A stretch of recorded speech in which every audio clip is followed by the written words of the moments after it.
तुम्हारे दोस्त आ रहे हैं आज रात को रुकने के लिए? अच्छा, ठीक है। हरे Krishna. So before we start, we should recite some prayers. मेरे साथ साथ बोलिएगा। ओम अज्ञानतिमिरान्धस्य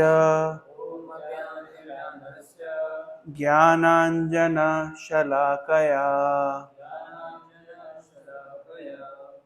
चक्षुरुन्मिलितं येन तस्मै श्रीगुरवे नमः। नमः ओम विष्णुपादाय कृष्णपृष्ठाय भूतले श्रीमते भक्तिवेदांत स्वामिन् इति नामिने। नमस्ते सारस्वते देवे गौरवाणी प्रचारिणे निर्विशेष शून्यवादी पाश्चात्य देशतारिणे। जय श्री कृष्ण चैतन्य प्रभु नित्यानंद श्री अद्वैता गदाधर श्रीवासादि गौर भक्त वृंदा। हरे कृष्णा कृष्ण कृष्ण हरे हरे हरे राम राम राम हरे हरे। हरे कृष्णा। आप सभी का हार्दिक स्वागत है और मैं क्षमा चाहूँगा थोड़ा सा डिले होने के लिए, क्योंकि मेरा एक्सपेक्टेशन था ट्रेन का टाइमिंग था 4:20 but it got delayed by 1.5 hours. तो फिर वहाँ से स्टेशन से भुवनेश्वर से यहाँ तक आने में काफ़ी समय लग गया। तो फिर भी आप लोग पेशेंटली, आप भी आ गए थे 6 बजे तक आ गए थे? आप अभी आए? ठीक है, आप लोग 6 बजे से आए हुए हैं। तो आप सभी का हार्दिक स्वागत है इस इस्कॉन के केंद्र में। आप पहले कभी इस्कॉन के किसी केंद्र में गए हैं? कहाँ पे? दिल्ली में। ओके। आप? मथुरा में। आप तो उड़ीसा से, आप तो जानते हैं सीआरपीएफ वाले। उड़ीसा में कहाँ से हैं आप? क्योंझर से। और मोहनजीत, आप गए हैं कभी? गुवाहाटी के इस्कॉन में गए हैं। और आपका नाम? कुमकुम। आप गए हैं कभी इस्कॉन के मंदिर? कभी नहीं? ओके। तो आप सभी का स्वागत है। ये छोटा सा इस्कॉन केंद्र है और हमारा मेन मंदिर है इस्कॉन भुवनेश्वर नयापल्ली सीआरपीएफ। तो बेसिकली हम क्या करते हैं, मैं संक्षिप्त विवरण दूंगा। ISKCON stands for international society for Krishna consciousness, अंतर्राष्ट्रीय कृष्ण भावनामृत संघ। और हमारा मुख्य उद्देश्य है, हम पूरे विश्व में कृष्ण भक्ति का प्रचार प्रसार करते हैं, भगवद गीता की शिक्षाओं का प्रचार प्रसार करते हैं और भगवान के पवित्र नामों के जप का प्रचार प्रसार करते हैं। So that is the main function of our organization ISKCON। Bhagavad Gita सभी जानते हैं, सबने नाम सुना हुआ है। तो भगवद गीता में बताया गया है कि 4th चैप्टर में भगवान अर्जुन को कह रहे हैं, इमं विवस्वते योगम प्रोक्तावान अहम अव्ययम विवस्वान मनु विप्राह मनुर इच्छवाक्य ब्रवीत। बोल रहे हैं, कृष्ण अर्जुन कह रहे हैं कि इमं विवस्वते योगम प्रोक्तावान अहम अव्ययम। अर्जुन, ये जो भगवद गीता का ज्ञान है ये मैंने सूर्यदेव को दिया था। सूर्यदेव का नाम है विवस्वान और विवस्वान ने अपने पुत्र मनु को दिया था और मनु ने इस ज्ञान को इच्छवाकु को, उनके पुत्र इच्छवाकु को दिया था। एवं परंपरा प्राप्तम इमं राज ऋषयो विदुहु। इस प्रकार से ये ज्ञान परंपरा में सूर्यदेव ने अपने पुत्र को दिया, उनके पुत्र ने उनके पुत्र को दिया, सूर्यदेव के पुत्र हैं विवस्वान के पुत्र हैं मनु, मनु के पुत्र हैं इक्ष्वाकु। इक्ष्वाकु आप लोगों ने नाम सुना होगा क्योंकि भगवान रामचंद्र इक्ष्वाकु वंश में आए थे, तो प्रसिद्ध राजा हुआ इक्ष्वाकु। इस प्रकार से परंपरा में यह ज्ञान आ रहा था। एवं परंपरा प्राप्तम इमं राज ऋषियो विदुहु। राज ऋषि मतलब ऐसे राजा जिनका आचरण ऋषियों के समान है ना। कई प्रकार के राजा होते हैं। कुछ राजा होते हैं जिनका आचरण डाकुओं के समान होता है ना। जैसे आजकल हम देखते हैं, आजकल के राजाओं का आचरण कैसा है? डाकुओं के समान है। मतलब राजा क्या करते हैं, वो है तो राजा, जैसे अंग्रेजों ने भारत के ऊपर राज किया, पर क्या राज्य किया? राज्य नहीं किया, भारत को लूटा। तो ऐसे राजा हुए हैं जो डाकुओं के समान जिनका आचरण है, लेकिन ऐसे भी राजा हुए हैं जिनका आचरण ऋषियों के समान है। तो ऐसे राजाओं के बीच में ये ज्ञान प्रचलित था। तो इससे आप समझ सकते हैं कि भगवत गीता का ज्ञान की ऑडियंस कौन है, भगवत गीता के ज्ञान के कस्टमर्स कौन है। हरे कृष्ण, आइए, स्वागत है आपका। You have just started 2 minutes back, most welcome. हम लोग डिस्कस कर रहे हैं कि we have just started, we were discussing that this knowledge of Bhagavad Gita was first spoken by Krishna to the sun god Vivasvan. Krishna कह रहे हैं भगवत गीता में कि मैंने इस ज्ञान को सूर्यदेव विवस्वान को दिया, विवस्वान ने अपने पुत्र मनु को दिया, मनु ने अपने पुत्र इक्ष्वाकु को दिया। और इस प्रकार से ज्ञान परंपरा में, सक्सेशन में, राज ऋषियों, ऐसे राजाओं के बीच में यह ज्ञान प्रचलित था जिनका आचरण ऋषियों के समान था। तो मैंने अभी जस्ट बताया कि ऐसे भी राजा होते हैं जिनका आचरण डाकुओं के समान होता है, लेकिन ये ज्ञान किन के लिए था? ऐसे राजाओं के लिए जिनका आचरण ऋषियों के समान था। तो कहने का तात्पर्य यह है कि this knowledge of Bhagavad Gita was never meant for ordinary people. Bhagavad Gita का जो ज्ञान है ये सामान्य जनता के लिए कभी था ही नहीं। ये हमेशा से महान लोगों के लिए था, राजाओं के लिए था। मैं बहुत साल पहले एक उत्कल यूनिवर्सिटी में I was giving a session, तो एक स्टूडेंट ने मुझसे पूछा, स्टूडेंट ने पूछा कि क्यों भगवान ने इस ज्ञान को सूर्यदेव को दिया या राजाओं को दिया। तो मैंने उत्तर दिया कि सूर्यदेव या चंद्रदेव या they are the progenitors of the kingdoms. Suryavansh, Chandravansh, इनसे क्या निकला है? इनसे राजाओं की वंशावली निकली है। राजा कौन होते हैं? जो समाज के लीडर्स होते हैं। तो भगवान ये ज्ञान किसके बीच, किसको देना चाह रहे हैं? समाज के लीडर्स को देना चाह रहे हैं। लीडर्स को क्यों देना चाह रहे हैं? अगर लीडर कोई आचरण करता है तो सामान्य जनता उसको फॉलो करती है। भगवत गीता में एक श्लोक में कहा गया है, यद्यद आचरति श्रेष्ठस तत्तद एवेतरो जनः स यत् प्रमाणम कुरुते लोकस्तद अनुवर्तते।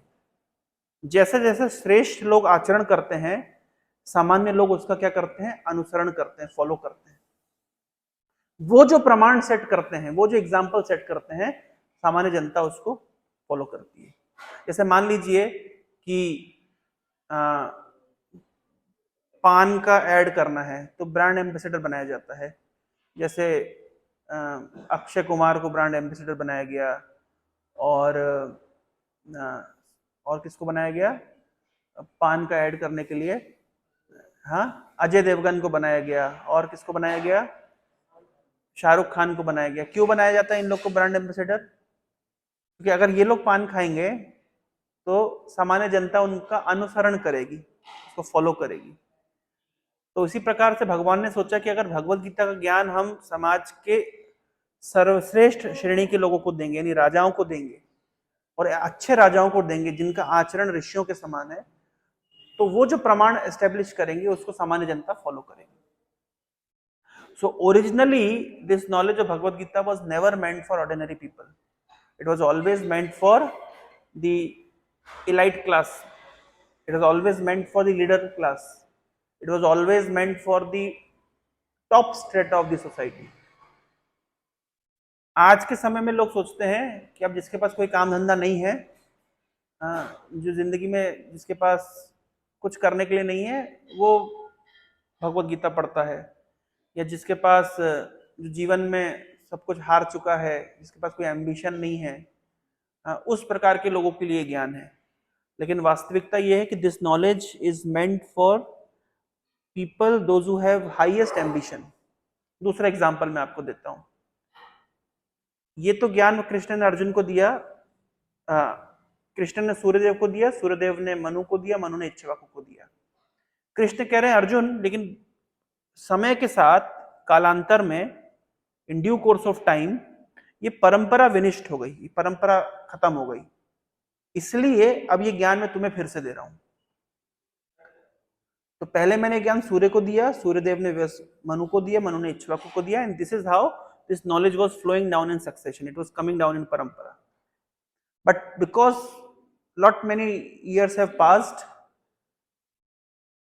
and therefore this succession is now broken, ये परंपरा विनिष्ट हो गई है, I am giving this knowledge to you again।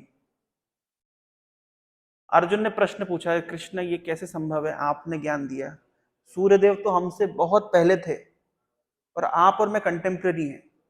जैसे मान लीजिए मैं अमन को बोल रहा हूँ कि भैया ये जो भगवद गीता का प्रवचन मैं तुमको पहली बार नहीं दे रहा हूँ, गांधी जी को मैंने ही ज्ञान दिया था, तो तुम क्या बोलोगे, तो पागल हो गए हैं कि गांधी जी कब थे और आप कब हैं। हम और आप कंटेम्प्रेरी है, गांधी जी हमसे बहुत पहले थे, हम कैसे समझे कि गांधी जी को आपने ज्ञान दिया। सेम क्वेश्चन अर्जुन ने कृष्ण से पूछा कि आप कह रहे हैं कि ज्ञान मैंने सूर्यदेव को दिया, सूर्यदेव तो कितने पहले से हैं, सृष्टि के प्रारंभ से सूर्यदेव हैं, तो हम कैसे समझ सकते हैं कि आपने ज्ञान सूर्यदेव को दिया। तब कृष्ण कह रहे हैं, बहुनी में व्यतीतानि जन्मानि तव चार्जुना, तान्यम वेद सर्वाणी ना त्वं वेत्थ परंतप। अर्जुन मेरे और तुम्हारे, आइए आइए, स्वागत है आपका। अरे स्वागत होते ही लाइट बंद हो गई। चेतन क्या हो रहा है, अंधेरा कायम रहे कमराज किलविश। क्या तुम लेट हो गए बारिश के कारण? अच्छा, लैब के कारण, ठीक है। तो कृष्ण, अर्जुन ने पूछा कृष्ण से कि कृष्ण आप कह रहे हैं कि ये ज्ञान मैंने सूर्यदेव को दिया, बंद कर दो फैन की, इतने पंखों की जरूरत भी नहीं है, मौसम वैसे ठंडा है, फैन बंद कर दो, जरूरत है क्या पंखे की, वैसे खुला खुला लग रहा है, पंखे सब बंद कर दिए, आराम से सुनेंगे। तो कृष्ण कह रहे हैं कि अर्जुन कह रहा है कि कृष्ण आपने ज्ञान कब देख सूर्यदेव को दिया ना। आप लोग के आने से पहले मैं कॉन्टेक्स्ट, मतलब एक चर्चा चल रही थी, है ना, संक्षिप्त बता दे रहा हूं। कृष्ण ने भगवत गीता में अर्जुन को कहा, अर्जुन इस ज्ञान को मैंने सूर्यदेव को दिया, सूर्यदेव ने अपने पुत्र मनु को दिया, मनु ने अपने पुत्र इक्ष्वाकु को दिया। इस प्रकार से ज्ञान परंपरा में आ रहा था, लेकिन समय के साथ परंपरा खो गई, विनिष्ट हो गई, टूट गई, इसलिए अर्जुन ये ज्ञान को मैं तुम्हें पुनः दे रहा हूं। तो अर्जुन ने प्रश्न पूछा, कृष्ण मैं कैसे समझूं कि आपने ज्ञान सूर्यदेव को दिया, सूर्यदेव तो हमसे बहुत पीछे, बहुत पहले से हैं। तब कृष्ण अर्जुन को कह रहे हैं, अर्जुन मेरे तुम्हारे बहुत सारे जन्म हुए, बहुनी में व्यतीतानि जन्मानि तव च अर्जुना, तान्यम वेद सर्वाणी ना त्वं वेत्थ परंतप। अर्जुन मेरे तुम्हारे बहुत जन्म हुए, this is not the only birth, लेकिन आई बीइंग दिस मैं पूर्ण पुरुषोत्तम भगवान हूं, मैं सारे जन्मों को याद रखता हूं, मैं जितनी बार इस संसार में आया हूं अवतार लेकर के, मुझे याद है, लेकिन तुम एक सामान्य जीव हो, इसलिए तुम भूल जाते हो, तो तुम भूल गए हो पर मुझे याद है। फिर कृष्ण अर्जुन को कह रहे हैं, अजोपि सन अव्यय आत्मा भूता नाम ईश्वरोपि सन प्रकृतिम स्वामधिष्ठाया संभवामि आत्ममाया। अर्जुन वैसे तो मैं जन्म रहित हूं, अजो अपि, अव्यय आत्मा, I am changeless, but still I appear in this world again and again for specific purpose. Arjun ने पूछा कब आते हैं आप, तो कृष्ण कह रहे हैं फेमस श्लोक है गीता का, यदा यदा ही धर्मस्य ग्लानिर्भवति भारत अभ्युत्थानम धर्मस्य तदात्मानं सृजाम्यहम्। जब जब जहां जहां भी धर्म की ग्लानि होती है और अधर्म बढ़ता है, तब मैं आता हूं। फिर अर्जुन ने पूछा आके करते क्या है, क्या करते हैं, परित्राणाय साधूनाम विनाशाय च दुष्कृताम धर्म संस्थापनार्थाय। साधुओं की रक्षा करता हूं, दुष्टों का विनाश करता हूं और धर्म की स्थापना करता हूं, ये मेरे आने का मुख्य उद्देश्य होता है। तो अभी कॉन्टेक्स्ट ये है कि कृष्ण ने कहा अर्जुन को, इस ज्ञान को मैंने राज ऋषियों को दिया, राजाओं को दिया। क्यों राजाओं को दिया? क्योंकि अगर राजा इस ज्ञान का अनुसरण करेंगे तो सामान्य जनता भी अनुसरण करेगी। ये ज्ञान राजाओं की परंपरा में फ्लो कर रहा था, ये ज्ञान कभी भी सामान्य लोगों के लिए था ही नहीं। This knowledge was never meant for, अच्छा उनको थोड़ा सा बोलिए, थोड़ा सा मतलब है ना, या तो हल्का दरवाजे भीड़ दें, है ना, या तो थोड़ा सा बस इस समय ये एक इसमें ही आएगा, वो जो रसोई हो रही है that is the only difficulty. ये कॉम्बो पैक में डिफिकल्टी है, रेस्टोरेंट कम सेंटर कम, तो ये that is the only difficulty. Anyway, तो this knowledge was originally meant for the kings and the leaders of the society, it was never meant for the ordinary people. In today's like today's world, people consider, लोग सोचते हैं कि जिनके पास करने के लिए कुछ नहीं है वो लोग बैठे गीता पढ़े, है ना। लेकिन कृष्ण गीता में खुद कह रहे हैं कि this knowledge was meant for Raj Rishi, leaders, Kings, जिनका आचरण ऋषियों के समान था। कृष्ण ने अर्जुन को ज्ञान देने के लिए क्यों चुना? अगर हम थोड़ा सा दिमाग लगाएंगे तो समझ पाएंगे। अर्जुन का कैरेक्टर क्या है? अगर अर्जुन के कैरेक्टरिस्टिक्स पे हम जाएं, ये हमने कभी चर्चा किया पहले? नहीं, पिछले बार नहीं किया था। अर्जुन की कुछ क्वालिफिकेशंस मैं आपको बताता हूँ। पहला क्वालिफिकेशन है, अर्जुन का नाम है सव्यसाची, दोनों हाथ से तीर चला सकते हैं। केवल संसार में एक अर्जुन ऐसा हुआ है और दूसरा रजनीकांत ऐसा हुआ है, जो दोनों हाथों से मतलब तीर चला सकता है, बाण छोड़ सकता है, या गोली चला सकता है। कोई दो ही हुए हैं इतिहास में, दो ही ऐसे लोग इतिहास में हुए हैं। पहला कौन? अर्जुन, और दूसरा रजनीकांत। सव्यसाची नाम है अर्जुन का। अर्जुन के बारे में हम सब जानते हैं कि वो सुबह द्रोणाचार्य के स्कूल में सीखते थे और रात को प्रैक्टिस करते थे। आपको पता है इंडियन मिलिट्री एकेडमी कहाँ पे है? देहरादून में। देहरादून में क्यों है? क्योंकि देहरादून द्रोणाचार्य का स्कूल था, वहां पे पांडवों ने शिक्षा ली थी मिलिट्री आर्ट की। और गुड़गांव का नया नाम है गुरुग्राम। गुरुग्राम इसलिए नाम है क्योंकि द्रोणाचार्य का घर वहां था, और द्रोणाचार्य का बोर्डिंग स्कूल चलता था देहरादून में, इसलिए इंडियन मिलिट्री एकेडमी भी देहरादून में बनाई गई है। तो अर्जुन सुबह सीखता था और रात को प्रैक्टिस करता था। एक्चुअली रातों को क्यों प्रैक्टिस करता था वो भी इसके पीछे प्रसिद्ध कहानी है कि एक बार रात को अंधेरा हो गया, लाइट चली गई, है ना भाई, लाइट चली गई तो साउंड तो आ ही रहा है ना, कम से कम कथा तो सुन ही सकते हैं, तो डिस्ट्रैक्ट होने का क्वेश्चन ही नहीं है। ऐसे एक बार लाइट चली गई तो भीम भोजन कर रहा था, लाइट चली गई, है ना, फिर भी भीम भोजन करता रहा। भोजन करने में क्या डिस्ट्रैक्शन, भाई लाइट जाए या रहे उससे क्या फर्क पड़ता है। तो अर्जुन ने सोचा जब भीम अंधेरे में भोजन कर सकता है तो मैं अंधेरे में प्रैक्टिस क्यों नहीं कर सकता।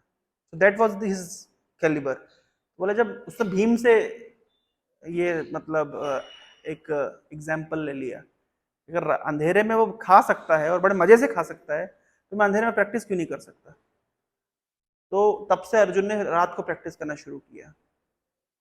ऐसे बहुत सारे प्रसिद्ध राजा हुए हैं जिनको क्या बोलते हैं, शब्द वेदी बाण, कान केवल शब्द सुन करके वो बाण चला सकते, देखने की जरूरत नहीं है।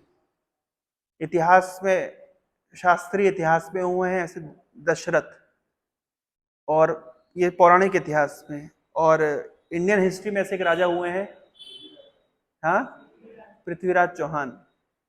किसको मारा था उन्होंने? मोहम्मद गोरी को मारा था। Unfortunately the history that is written by the western, क्या बोलना चाहिए उसको, leftist, the present history that is being narrated by leftist, उसमें ये विवरण नहीं मिलता है। पर पौराणिक इतिहास में, आप तो राजस्थान से आप समझते होंगे, पौराणिक इतिहास में तो ये मतलब ये तो कविताओं के माध्यम से लिखा गया है, फोक कल्चर में ये प्रसिद्ध है।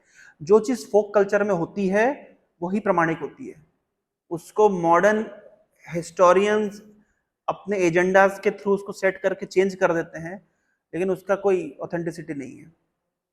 भारत की आज़ादी के बाद से आज तक जो education department, it was all taken care by the leftist. इस कारण से ये जो पौराणिक इतिहास है या जो हमारे भारत की ऐतिहासिक धरोहर है, फोक कल्चर है, उसको हमेशा से साइड रखा गया। लेकिन फोक कल्चर में बहुत क्रिस्टल क्लियर है कि महाराणा प्रताप पृथ्वीराज चौहान ने मोहम्मद घोरी को मारा था। वो भी कैसे मारा था? पहले जमाने में कवि मतलब राजा लोग अपने आसपास कवियों को रखते थे। वो कवि क्या करते थे? उनको बूस्ट करते थे, है ना।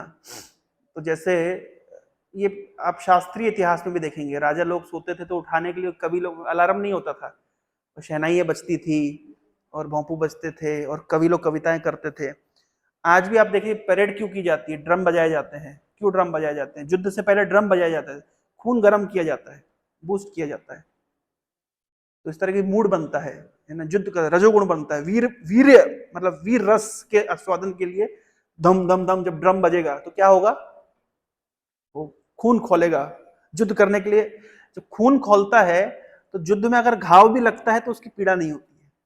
ये साइकोलॉजिकल अंडरस्टैंडिंग है। अगर आपका माइंड उस तरीके से, जैसे कल ऐसा हुआ, हम लोग सुबह कोलकाता से मायापुर जाना था, तो कोलकाता हमारी ट्रेन पहुंची 6 बजे, फिर वहां से क्या कहते टैक्सी आई 10 बजे तक मायापुर पहुंचे और 10 बजे मीटिंग शुरू हो गई। मीटिंग क्या जाना था, तो मीटिंग चली 1:30 बजे तक। तो 1:30 बजे तक भूख नहीं लगी। क्यों भूख नहीं लगी? क्योंकि माइंड पहले से ही क्लियर हो गया था कि अभी टाइम नहीं खाने का। तो इसी तरीके से जब माइंड अगर हमारा मतलब किसी चीज के एडेप्ट कर लेता है तो बॉडी को एडेप्ट करना मुश्किल नहीं होता।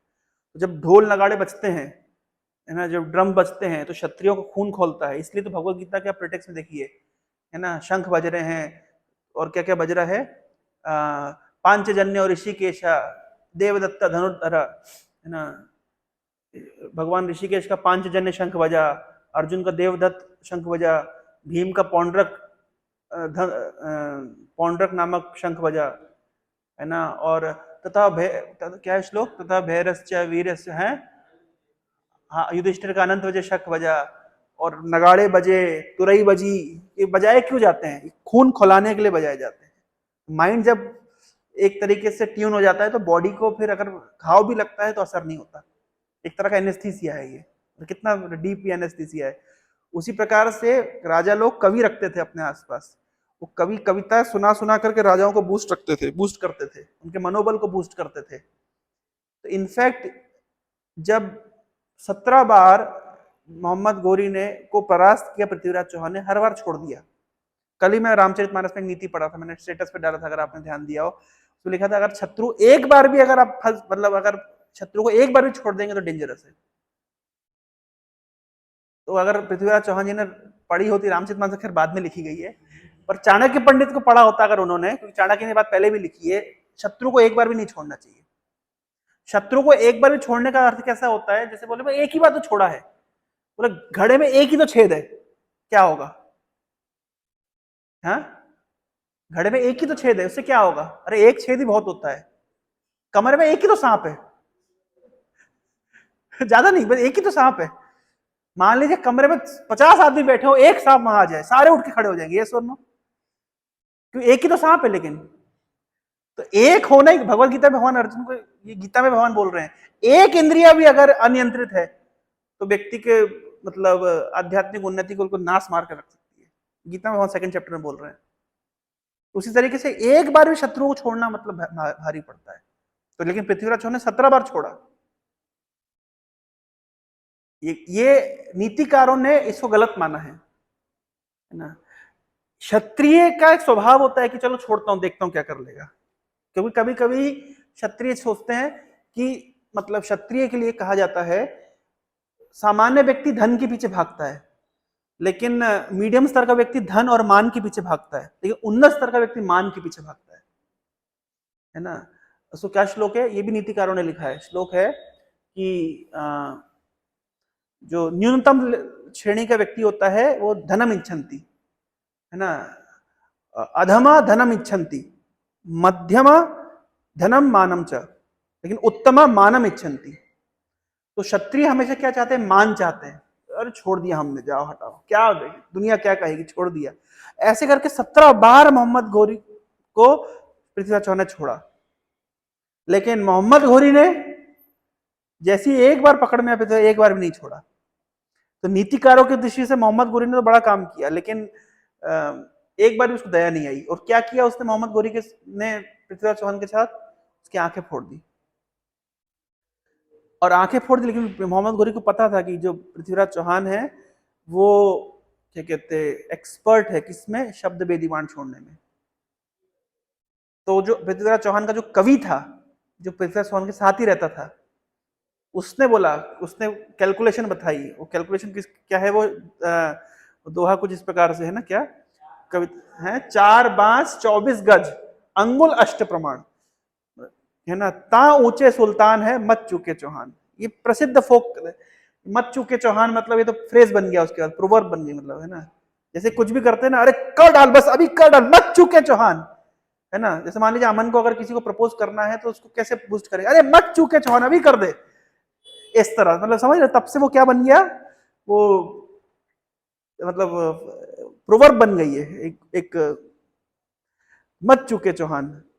तो पहले कैलकुलेशन दे दिया कितना दूर है, 4 बांस।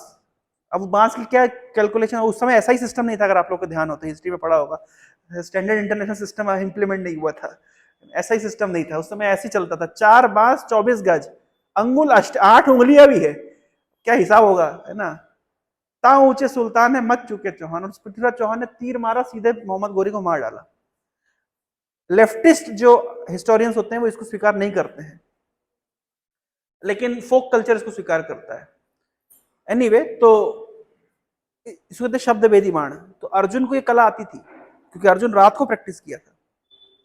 एक तो शब्द वेदी बाण छोड़ सकता था, वो भी दोनों हाथों से छोड़ सकता था, वो भी अंधेरे में छोड़ सकता था। ये अर्जुन का क्वालिटी था।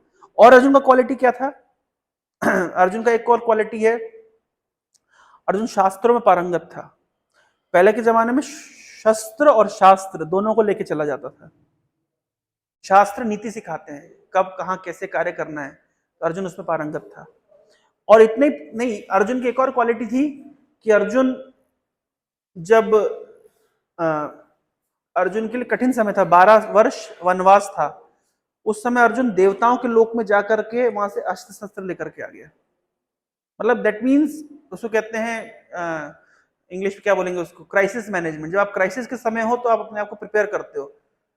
मैं कुछ दिन पहले एक पॉडकास्ट सुन रहा था, ये ओयो का फाउंडर, क्या नाम है, रितेश अग्रवाल, वो बोला कि जब कोविड आया था तो वी वर प्रिपेयरिंग आवरसेल्व्स। क्यों प्रिपेयर कर रहे थे, क्योंकि हमको पता था कि जैसे जब कोविड हटेगा तो लोग ट्रेवल करेंगे, और जब ट्रेवल करेंगे तो होटल्स चाहिए होंगे। तो for 3 years they were preparing themselves, उन्होंने अपने पूरे बिजनेस को उन 3 साल में प्रिपेयर किया, और जैसे ही फिर कोविड आया तो 3 साल का लॉस एक बार में कवर कर गए। So that is called crisis management, है ना। अर्जुन इस तरीके से क्राइसिस मैनेजमेंट, क्योंकि 12 साल अगर अज्ञातवास करना है और 1 साल अगर 12 साल अगर वनवास करना है, तो क्यों ना अपने आप को प्रिपेयर किया जाए। तो अर्जुन ने अपने को प्रिपेयर किया, इतना प्रिपेयर किया कि देवताओं के लोक में जाकर के वहां से अस्त्र शस्त्र लेकर के आ गया। मतलब दैट वाज, हरि बोल, हरे कृष्ण। तो इस तरीके से अर्जुन ने अपने को प्रिपेयर किया। और अर्जुन की क्वालिफिकेशन क्या थी, और एक और बड़ी क्वालिफिकेशन थी कि अर्जुन का कैरेक्टर बहुत हाई था। क्योंकि देवताओं के लोक में जब अर्जुन गया तो उर्वशी ने प्रपोज किया अर्जुन को, छोटे मोटे किसी सुंदरी ने प्रपोज नहीं किया। किसने प्रपोज किया, उर्वशी ने। लेकिन अर्जुन ने कहा कि देखिए आप, मैं पुरुरवा हमारे पूर्वज थे और आप पुरुरवा की पत्नी है, तो इस दृष्टि से देखा जाए तो आप हमारी माँ के समान है। तो अर्जुन ने, यानी अर्जुन को अपने टेम्पटेशंस को क्या कहते हैं, कंट्रोल करना आता था। तो इतनी सारी क्वालिटीज होने के बावजूद एक ऐसा समय आया जब अर्जुन बिल्डर हो गया। आप समझ सकते हैं, मतलब सभ्य साची जो दोनों हाथों से तीर चला सकता है, रात के अंधेरे में प्रैक्टिस कर सकता है, शब्द वेदी बाण छोड़ सकता है, जिसने देवताओं के लोग, जैसे पहले जमाने में, जैसे हमारे देश में देखते हैं, फ्रांस से रेफल लेकर के आते हैं, है ना। तो विदेशों से क्या करते हैं हम लोग, रशिया से हमने एक फाइटर जेट उठा लिया, अमेरिका से ये खरीद लिया, उधर से वो मिसाइल खरीद ली, जितने हमारे जो क्या बोलते हैं डिफेंस सिस्टम से हम लोग इसराइल से खरीदते हैं, करते हैं ना ऐसा। तो अर्जुन ने भी क्या किया, इस तरीके से देवताओं के लोक से जाकर के अस्त्र शस्त्र लेकर के आया। पहले जमाने में ऐसे, अभी क्या होता है, इंटरनेशनल ट्रेवल होता है, पहले इंटरप्लेनेटरी ट्रेवल होता था। और ये बहुत साइंटिफिक चीज है, इसके ऊपर हम बाद में चर्चा करेगा, किसी के मन में कोई डाउट आ रहा है तो। अर्जुन इस तरीके से अपने आप को प्रिपेयर किया। और इतने क्वालिटीज होने के साथ साथ अर्जुन का एक नाम था धनंजय। जब युधिष्ठिर का राज्याभिषेक हो रहा था तो पूरे विश्व में जीत करके अर्जुन ने धन को जय किया था, रेवेन्यू कलेक्ट किया था।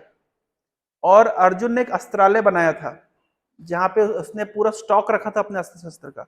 उस अस्त्रालय को आज हम ऑस्ट्रेलिया कहते हैं। और वहां पे एक शहर का नाम है, उसका नाम है पर्थ। पार्थ से वो नाम पड़ा पर्थ। देखा सुना आप लोगों ने? तो ये महाभारत में वर्णन है अस्त्रालय का, जहां पे अर्जुन ने सारे अस्त्र शस्त्रों का संग्रह किया था। और इतना ही नहीं, इतने सारे क्वालिटीज होने के साथ साथ he was the personal friend of the supreme Lord. Krishna उसके फ्रेंड थे। इतनी क्वालिटीज होने के बाद में भी हम देखते हैं कि एक ऐसा समय आया जब अर्जुन गॉट बिविल्डर्ड। अर्जुन अपने कर्तव्य से मतलब बिविल्डर हो रहा था, उसको समझ नहीं आ रहा था सही क्या है गलत क्या है। तो उस मोमेंट में अर्जुन को भगवद गीता के ज्ञान की आवश्यकता पड़ी।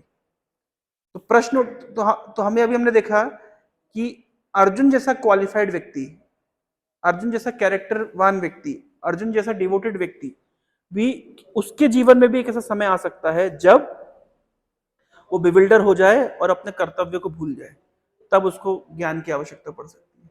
तो हम में से कोई ये नहीं कह सकता है कि हम में से कोई भी व्यक्ति अर्जुन से ज्यादा क्वालिफाइड है। तो जब अर्जुन जैसे व्यक्ति को, तो मैं पॉइंट क्या बता रहा था, आई स्टार्टेड द पॉइंट, तीन चीजों को मैंने कनेक्ट किया। पहला मैंने कहा कि कृष्ण ने कहा कि मैंने इस ज्ञान को राज ऋषियों को दिया, राजाओं को दिया। राजाओं और ऐसे राजा जिनका आचरण ऋषियों के समान है, उनके समाज में ज्ञान प्रचलित था। लेकिन क्योंकि समय के साथ ये परंपरा विनिष्ट हो गई, अर्जुन मैं तुम्हें दे रहा हूं। फिर प्रश्न उठा, भाई अर्जुन को क्यों ज्ञान दिया? राजाओं के तो पहले मैंने बताया कि राजाओं के समान में ज्ञान, राजाओं के समाज में ये ज्ञान प्रचलित था। ये ज्ञान कभी भी सामान्य व्यक्ति के लिए नहीं था। It was always meant for the top class people. फिर दूसरा हमने देखा कि अर्जुन को एक ज्ञान दिया गया। क्यों अर्जुन को ज्ञान दिया गया? पहला कारण अर्जुन को ज्ञान देने का यह है कि अर्जुन जैसा क्वालिफाइड व्यक्ति भी जीवन के एक मोड़ पे आकर के अपने आप को अकेला महसूस कर सकता है, अपने आप को बिविल्डर महसूस कर सकता है। एक कारण। दूसरा कारण यह है, अर्जुन एक सोल्जर है। भगवान ज्ञान देते, किसी ऋषि मुनि को ज्ञान देते, किसी गुफा में घुसकर के ज्ञान देते। एक सोल्जर को ज्ञान देने की जरूरत क्या है? क्योंकि अगर भगवान किसी ऋषि मुनि को ज्ञान देते तो आज हम बोलते हैं अरे ज्ञान, ये जो गीता का ज्ञान है किसके लिए है?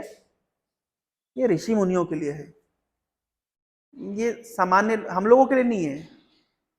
हम तो घर गृहस्थी वाले लोग हैं, हम तो सामान्य जीवन जिंदगी काटने वाले लोग हैं। ये ज्ञान हमारे लिए नहीं है। ये ज्ञान किसके लिए है? ऋषि मुनियों के लिए। लेकिन नहीं, भगवान को पता था कि आगे लोग ऐसा एक्सक्यूज देंगे, तो ऐसा एक्सक्यूज ना दें, इसलिए भगवान ने ज्ञान किसको दिया? अर्जुन को दिया। अर्जुन एक सोल्जर है।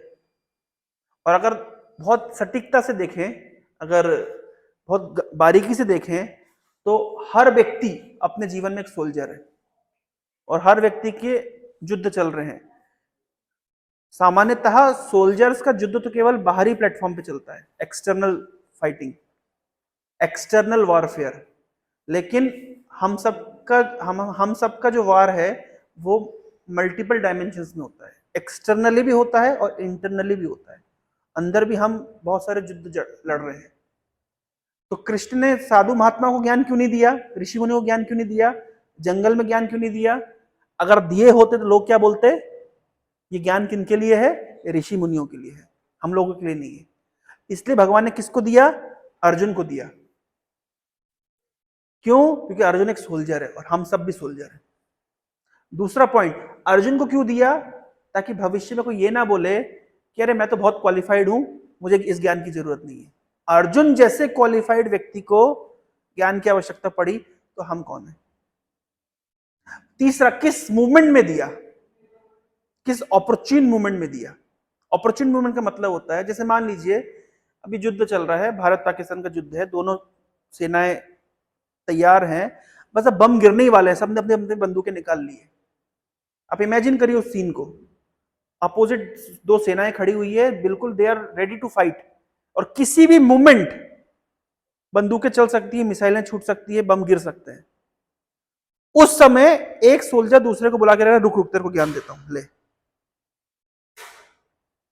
कॉन्टेक्स्ट समझ आ रहा है? कल को अगर कोई ये बोले कि I am very busy in my life, I don't have time for Bhagavad Gita, तब किसका कॉन्टेक्स्ट उठेगा? ये अर्जुन जितने बिजी तुम नहीं हो। क्यों? क्योंकि अर्जुन जितनी इमरजेंसी में तुम नहीं हो। क्योंकि अर्जुन की इमरजेंसी क्या थी? एक युद्ध भूमि में शंख बज चुके हैं, भाले तलवार धनुष तब तैयार हैं, मिसाइलें गिरने वाली हैं, बम गिरने वाले हैं। उस दौरान क्या पेशेंस रहा होगा कृष्ण का कि गीता सुनाने के लिए ऑफर दे दिया अर्जुन को, और क्या पेशेंस रहा होगा अर्जुन का भी सुनने के लिए भी तैयार हो गया। तो कल को कोई ये ना बोले कि मेरे पास टाइम नहीं है, मैं बहुत बिजी हूं, इसलिए भगवान ने उस मोमेंट में ज्ञान दिया। समझ पा रहे हैं? कल को कोई ये ना बोले कि मैं बहुत स्मार्ट हूं, मुझे ज्ञान की जरूरत नहीं है, तो भैया अर्जुन जैसा स्मार्ट तुम नहीं हो। कल को कोई ये ना बोले कि मैं बहुत बड़े स्तर पे पहुंच गया हूं, अभी मैं बहुत बड़ा व्यक्ति बन गया हूं, मुझे इस ज्ञान की जरूरत नहीं है, तो कृष्ण ने वो भी फेल कर दिया कि भैया मैंने ऐसे राजाओं को ज्ञान दिया जिनसे राज परंपराएं शुरू हुई है। सूर्यदेव से क्या शुरू हुआ है? सूर्यवंश शुरू हुआ है। चंद्रदेव से क्या हुआ? चंद्रवंश शुरू हुआ है। जिनसे राजाओं की परंपरा शुरू हुई है, जिनसे क्षत्रिय परंपरा शुरू हुई है, जो लोग पूरे पृथ्वी के एक छत्र सम्राट थे, उनको मैंने ये ज्ञान दिया है। और हम क्या बोल रहे हैं? हम किसी कंपनी में 10 लाख रुपए पैकेज की नौकरी करते हैं, बोले मेरे पास टाइम नहीं ज्ञान लेने का। और कृष्ण किसको ज्ञान दे रहे हैं? उनको ज्ञान दे रहे हैं जो पूरे पृथ्वी के एक छत्र सम्राट थे।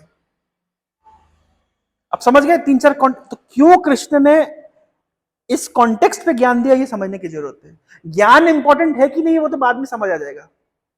ये प्रिटेक्स्ट अगर आप समझ जाएंगे तो आप समझ पाएंगे कि ज्ञान कितना इंपॉर्टेंट है। समझ पाए? ये पॉइंट क्लियर है? मंजीत समझ आ रहा है? क्या समझ आ रहा है? किस मोमेंट पे ज्ञान दिया, किस तरह के व्यक्ति को ज्ञान दिया, इससे समझ सकते हैं कि उस ज्ञान की महत्ता है कि नहीं। Is it becoming clear? So this knowledge of Bhagavad Gita is a very unique thing. Raj Vidya, Raj Guhyam, Raj Vidya. It is called king of knowledge. Raj Guhyam. It is very secret, confidential.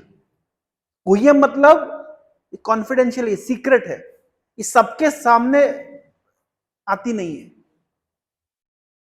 Apparently देखा जाए तो ये सबके पास है, लेकिन फिर भी बहुत सीक्रेट है। पवित्रम, this knowledge has the potential to purify our existence.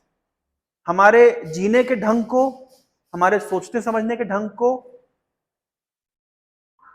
हमारी लाइफस्टाइल को, हमारे विचारों को, सब चीज को ये पवित्र कर सकती है, प्यूरिफाई कर सकती है। उत्तमम, हमें ये अज्ञानता के अंधकार से ऊपर लाने की क्षमता रखती है। और प्रत्यक्ष वागमम, ऐसा नहीं है कि इस ज्ञान को आज लेंगे तो 50 साल लगेगा समझने में। प्रत्यक्ष वागम, जो भी भगवत गीता का ज्ञान है वो one can understand immediately by realisation. This knowledge of Bhagavad Gita is not something theoretical. The knowledge that has been presented in Bhagavad Gita is very practical. Anyone and everyone can understand it. The point is, मैंने जो पीछे की जो भूमिका बताई है, इस भूमिका बताने का उद्देश्य है कि किस तरह के लोग इसको अप्रिशिएट करते थे। आज हमारा कॉन्टेक्स्ट हो सकता है, आज हमारे विचार हो सकता है कि जिनके पास कोई काम धंधा नहीं है वो लोग ये सब काम करते हैं, लेकिन जो पूरे पृथ्वी के राजा हुआ करते थे, they were the people who used to appreciate this knowledge. So we can well imagine what is the potency of this knowledge. प्रसाद भोग लग गया क्या? भोग लग रहा है ना? तो 5 मिनट भोग लगेगा। किसी के मन में कोई जिज्ञासा हो, कोई प्रश्न हो तो हम चर्चा कर सकते हैं, क्योंकि ऑलरेडी आप लोग काफी समय से आए, मैं भी लेट कर दिया क्योंकि ट्रेन लेट हो गई। यस प्रभु, किसी के मन में कोई जिज्ञासा, कोई प्रश्न, आप लोग जो पहले से आए हुए उनके प्रश्न उन लोग के लिए मदद करेंगे जो थोड़े से लेट आए हैं क्लासेस के कारण या किसी भी कारण। हम लोग आगे से लेट भी कर सकते हैं, 7 o'clock we can start as per your convenience. 6 अगर बहुत जल्दी हो रहा है तो, क्योंकि आप लोग का क्लासेस वगैरह रहता है तो, है ना। अगर 7 बजे बोलेंगे तो हम 7 बजे भी कर सकते हैं।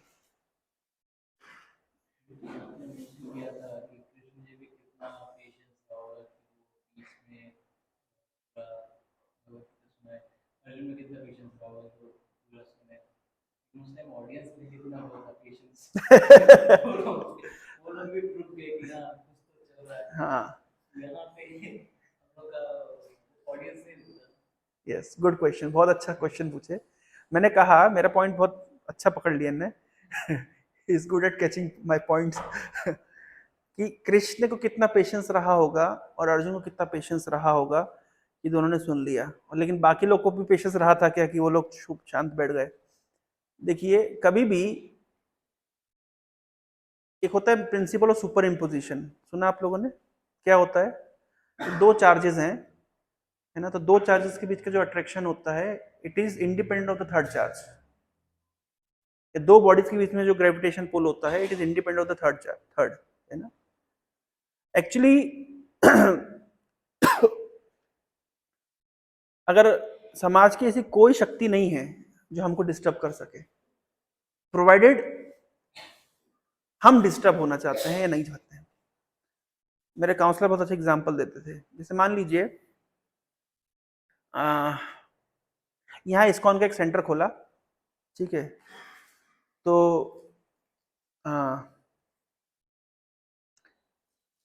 चलो ऐसे ऐसे समझ, उसको उल्टे तरीके से समझ सकते हैं। एग्जाम्पल इस तरीके से, जैसे मान लीजिए आप यहाँ से एक कार निकल के गई, मर्सिडीज निकल के गई, या और अच्छी अच्छी नई नई कारें कौन कौन सी आ रही हैं, कोई ब्रांड्स, टेस्ला, चलो टेस्ला निकल के गई, टेस्ला निकल के गई, आप सबका ध्यान उसके प्रति जाएगा, लेकिन एक गाय का ध्यान नहीं जाएगा। समझ आ रहा है? एग्जाम्पल समझ आ रहा है? क्यों क्यों नहीं जाएगा उसका ध्यान? गाय को उससे कोई मतलब ही नहीं है। टेस्ला आए, रोल्स रॉयस आए, कि फॉर्च्यूनर आए, गाय को कोई मतलब नहीं है। क्यों मतलब नहीं है? छोटा बच्चा है, उसको कोई मतलब नहीं है कि कौन सी कार है। उसके अंदर उस वस्तु से प्रभावित होने की कोई मतलब क्या कहते हैं, जैसे चुंबक है और लोहा है, तो लोहा और चुंबक के बीच आकर्षण होता है, पीतल और चुंबक के बीच कोई आकर्षण नहीं होता है। आप कितने बड़ा चुंबक ले आओ, पर पीतल का एक छोटा सा टुकड़ा भी उसके प्रति आकर्षित नहीं होगा। उसी प्रकार से अगर कोई व्यक्ति अंदर से कूल एंड काम है, तो लाइफ की कोई भी सिचुएशन उसको क्या कहते हैं, डिस्टर्ब नहीं कर सकती है। अब वो हजारों सैनिक खड़े हैं, हजारों परिस्थिति मतलब नकारात्मक है, विपरीत है, लेकिन अर्जुन डिटरमिन्ड था कि भैया मुझे अभी ये ज्ञान लेना पड़ेगा और मुझे उस स्तर को अचीव करना है। इसको इसको गीता में भगवान ने वर्ड यूज किया है, स्थित प्रज्ञा, है ना, जिसकी जिसकी कॉन्शियसनेस स्टेबल हो गई, इक्विलिब्रियम पे आ गई है। मतलब he is no more disturb by the external or internal disturbances, and that is the goal of that is the first goal of, it is not the ultimate goal, but that is the first goal of spiritual realization, to come at least in the state of equilibrium, to become stable। छोटा सा example आपको देता हूँ, मैंने शायद पहले भी चर्चा किया था, last time I don't know हमने चर्चा किया था कि नहीं। ये लास्ट ईयर एक खबर आई थी, कैब, कौन सी कंपनी है वो, कैबजी में नहीं क्या है, जो भी नाम है उसका प्रोनाउंसिएशन, है ना, ऐसे कहावत है, entrepreneurs can not pronounce this word, so they hire someone to pronounce it. समझ है ना? कभी कभी प्रोनाउंसिएशन समझ, जो भी कंपनी है, उसका एक व्यक्ति था, वो एक यंग लड़का था, आईआईटी आईआईएम ग्रेजुएट, और वो वर्क प्रेशर के कारण सुसाइड कर लिया। ये लास्ट ईयर की खबर है, फेमस खबर थी। आईआईटी गुवाहाटी से ही उसने शायद, आईआईटी चेन्नई से उसने बीटेक किया था, और आईआईएम अहमदाबाद से उसने एमबीए किया था, यंग ही था, और उसने वर्क प्रेशर पे सुसाइड किया, ऐसा न्यूज में आया। अच्छा, क्या वर्क प्रेशर के कारण सुसाइड किया था? जानते किस कारण सुसाइड किया था? न्यूज में वर्क प्रेशर, लेटर में भी लिख रहे हैं वर्क प्रेशर प्रॉब्लम नहीं है। प्रॉब्लम यह है कि 10वीं क्लास में टॉप किया था, 12वीं क्लास में भी टॉप किया था, आईआईटी में भी टॉप किया था, मतलब जेई में भी टॉप किया था, आईआईटी के अंदर भी टॉपर था, फिर इसने कैट भी टॉप मार्क्स से निकाला, फिर एमबीए में भी टॉपर था। इसने कभी फेलियर देखा नहीं, तो इसको पता नहीं कि फेलियर भी एग्जिस्ट करता है, और इसको किसी ने सिखाया भी नहीं, बताया भी नहीं कि भाई जीवन में फेलियर भी कुछ होता है। तो जितना फेलियर को डाइजेस्ट करने की ट्रेनिंग ये मतलब प्राप्त करना चाहिए व्यक्ति को, हम लोग सबके लिए सेमिनार चलाते हैं कि भैया फेलियर होता है, तो मोटिवेशनल लोग आ जाते हैं, भाषण देते हैं। क्या भाषण देते हैं? नहीं नहीं, जीवन में तो बहुत फेलियर हुआ, अब्राहम लिंकन तो 40 साल फेलियर हुआ, फिर राष्ट्रपति बन गया। फेलियर को डाइजेस्ट करना सबको सिखाया जाता है, सफलता को डाइजेस्ट करना कोई सिखाता नहीं है। इस व्यक्ति की प्रॉब्लम थी, ये सफल था, तो ये लाइफ को हमेशा एक पर्सपेक्टिव से देखा था। अब लाइफ में एक दूसरा पर्सपेक्टिव जब इसके जीवन में आया कि भाई हर चीज, अभी तक क्या लग रहा था, आई एम दी कंट्रोलर। अरे मैं 10वीं क्लास में बैठा मैं टॉप कर गया, 11वीं 12वीं में बैठा मैं टॉप कर गया, जेई में बैठा मैं टॉप कर गया, आईआईटी के अंदर मैं टॉप कर गया, आईआईएम में मैं टॉप कर गया, कंपनी में मैं आगे हूं, हर चीज में मैं टॉपर हूं, हर बार टॉपर टॉपर टॉपर टॉपर। तो दुनिया ने उसके सामने एक पर्दा फैला दिया कि तुम कंट्रोलर हो। लेकिन जब कंपनी में पहुंचा तब पता चला भैया मैं कंट्रोलर नहीं हूं, मैं तो नौकर हूं, मेरे ऊपर तो कंट्रोल करने वाले कई बैठे हैं। तो ये जब भ्रम पहली बार आंखों के सामने से हटा ना, तो डाइजेस्ट नहीं हुआ, इस कारण से सुसाइड किया। तो ये भ्रम के पर्दे को हटाना चाहिए ना, इस भ्रम के पर्दे को समय रहते हटा देना चाहिए। हम हमेशा कंट्रोलर नहीं रहेंगे, एक्चुअली हम कंट्रोलर कभी भी नहीं थे। प्रॉब्लम ये होती है कि कुछ दिन तक, जैसे मान लीजिए अभी मैं ट्रेन से आया तो मेरे को अभी भी ऐसा फील हो रहा है कि मैं हिल रहा हूं, है ना, इनर्शिया कहते हैं ना इसको। पंखे को बंद कर दो बटन तो भी हिलता रहता है। तो इस तरीके से 2-4 बार सफल हो जाते हैं ना जीवन में, तो भ्रम हो जाता है कि आई एम द कंट्रोलर। अगर समय रहते ये भ्रम टूट जाए तो बहुत अच्छा, और नहीं टूटे तो ये बहुत जानलेवा हो जाता है। तो कभी कभी भगवान कृपा करके लोगों का भ्रम तोड़ देते हैं। अगर जिसने कभी फेलियर देखा है जीवन में तो बहुत अच्छा है, खुशी की बात है, अच्छा है देखा है। क्यों? क्योंकि समय रहते भ्रम टूट गया। लेकिन जिनने नहीं देखा है